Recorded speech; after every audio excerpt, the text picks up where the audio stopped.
Technology TV. Technology, knowledge, fun.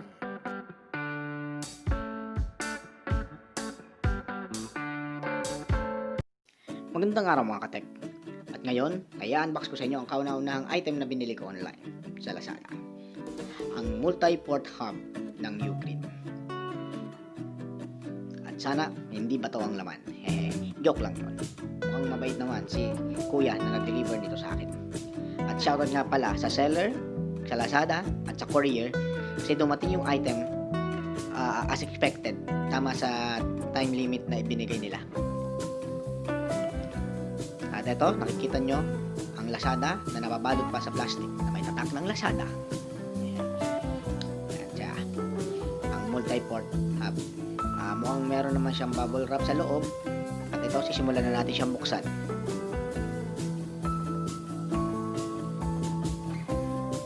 Ayan, binubuksan na natin siya. Ayan, makikita nyo may bubble wrap siya. Shoutout ulit sa bubble wrap. Ang Ugreen multi-port adapter hub.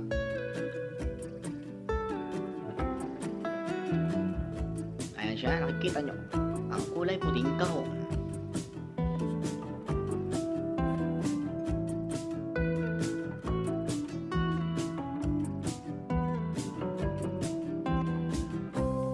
At sa harap ng kahon ay makikita natin ang pangalan ng brand nito, Ugreen.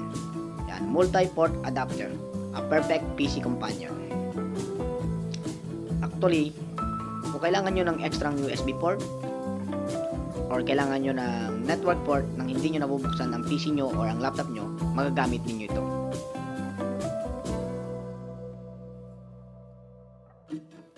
At sa likod ng kahon ay makikita kung saan ito ginawa at ang telephone number nila kung gusto silang tawagan. Joke lang yun. At ngayon ay sisimulan na natin siyang i-unbox. At ayan, nakikita nyo, ito yung kanyang multi-port hub.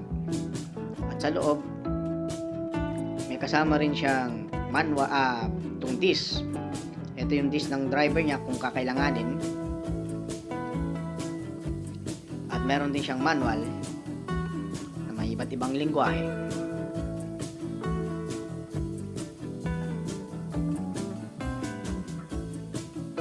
May naiwan pa pala, meron din siyang thank you paper.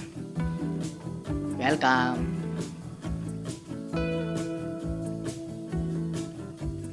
So, ito yung ating multi-port hub.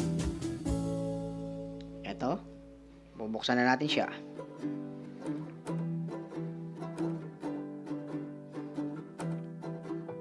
Ayan, at may plastic din siya sa loob, at plastic na takip. Ito yung kanyang USB na pang-konekta.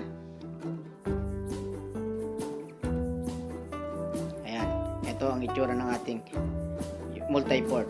Ayan, sa harapan, ayan, makikita natin yung kanyang brand Ugreen at sa baba nito ay nakasulat ang USB 2 multi-function hub. Meron din siyang mga LED at malamang ay ito ay para sa kanyang network. At ito yung kanyang network port. At sa side naman, nakalagay yung kanyang tatlong USB version 2 port.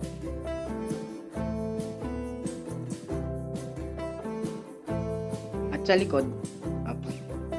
sa likod, makikita rin yung mga ilang details at yung model ng ating unit.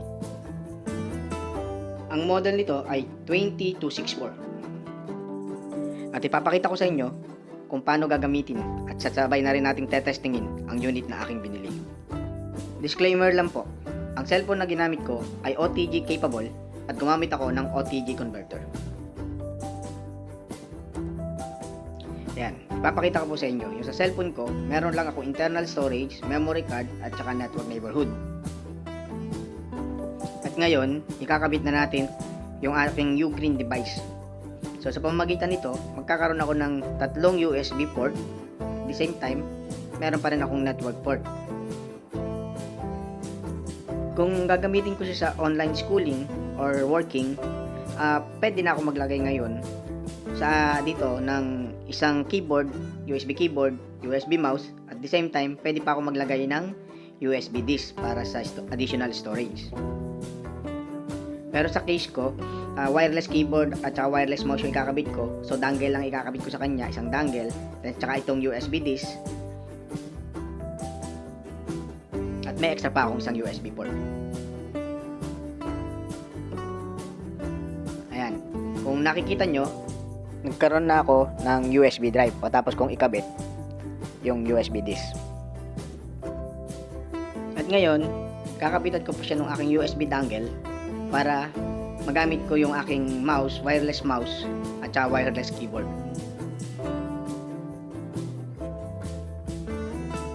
Yan, ito yung aking wireless keyboard.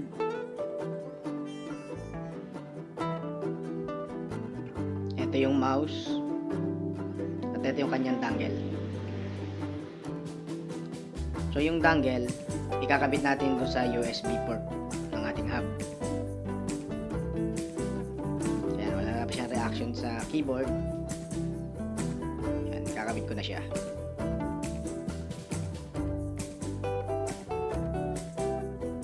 Ayan, nakita nyo ba? Nagkaroon siya ng mouse cursor.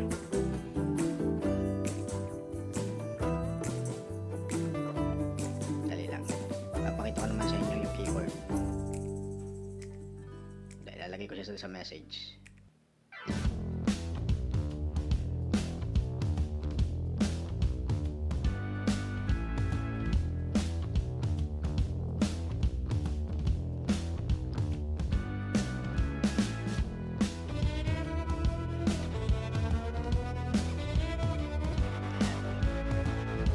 Nagtatype tayo. Tingnan nyo sa parteng itaas. Ayan, ayan. Nagtatype tayo.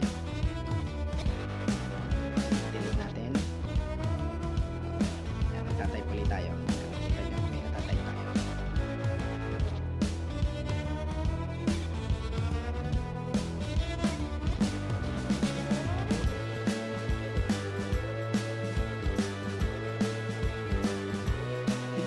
Yung ating unboxing at testing na rin ng 3-port USB 2 hub with 10/100 Mbps Ethernet adapter ng Ugreen o ang kanyang multi-port adapter. At siya nga po pala, may paggagamitan ako nitong hindi ko pa naipakita sa inyo yung sa network, pero yung paggagamitan ko talaga nito is para do sa network port. At kung meron kayong Streamwatch, yung Globe Streamwatch po na Extreme, sana panoorin nyo tong paggagamitan natin ng Ugreen para magamit natin ang Globe Stream kung meron tayong existing na network provider o internet provider pala.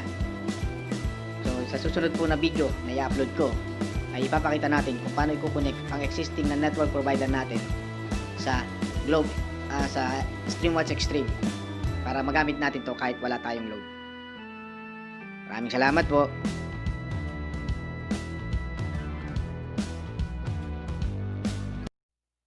Like, share, subscribe, and don't forget to click the bell at Technology TV. Thank you for watching.